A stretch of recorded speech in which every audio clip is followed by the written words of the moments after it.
কূটনৈতিক বৈঠকগুলো নিয়ে আসলে সঠিক বিশ্লেষণ করা খুব কঠিন। পরবর্তীতে কিছু বোঝা যায় এর ফলাফল, কিন্তু তাৎক্ষণিকভাবে কিছু বোঝা যায় না। যেমন আজকে যুক্তরাষ্ট্রের গুরুত্বপূর্ণ একজন কর্মকর্তা বাংলাদেশ সফর করেছেন। তার সাথে বৈঠক হয়েছে গতকালকে।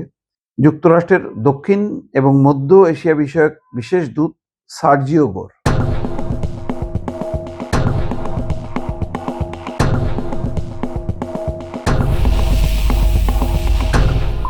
এখানে দেখা যাচ্ছে যে পররাষ্ট্রমন্ত্রী খলিলুর রহমান এবং পররাষ্ট্র উপদেষ্টা হুমায়ুন কবির সহ অন্যান্য সচিব তারা বৈঠক করেছেন। সেই বৈঠকের ৩ দিনের সফরে তিনি আসছেন।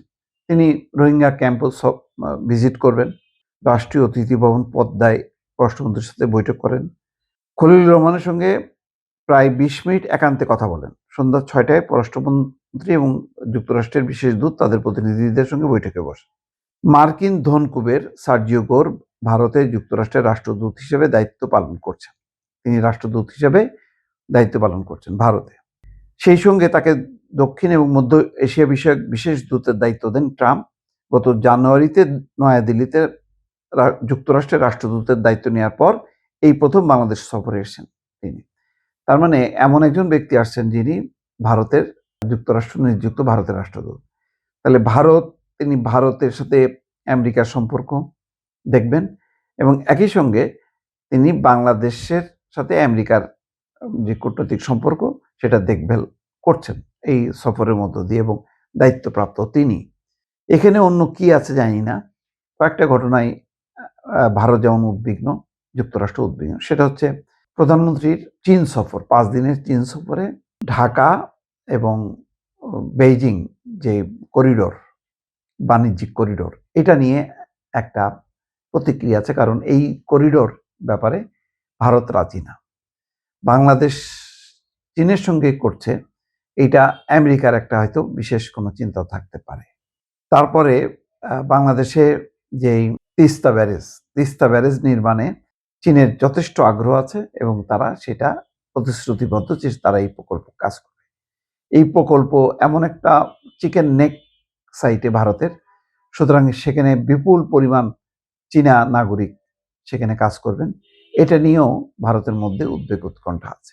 তারপরে বাংলাদেশ চীনের সঙ্গে কোন কোন পণ্য কিনবে, কোন কোন পণ্য কিনবে না, সেই সব ব্যাপারে বাণিজ্য চুক্তির আলোকে বাংলাদেশের উপর কোনো বিশেষ কোনো নিষেধাজ্ঞা আছে কিনা বা নির্দেশনা আছে কিনা, সেটাও কিন্তু এখনো স্পষ্ট না।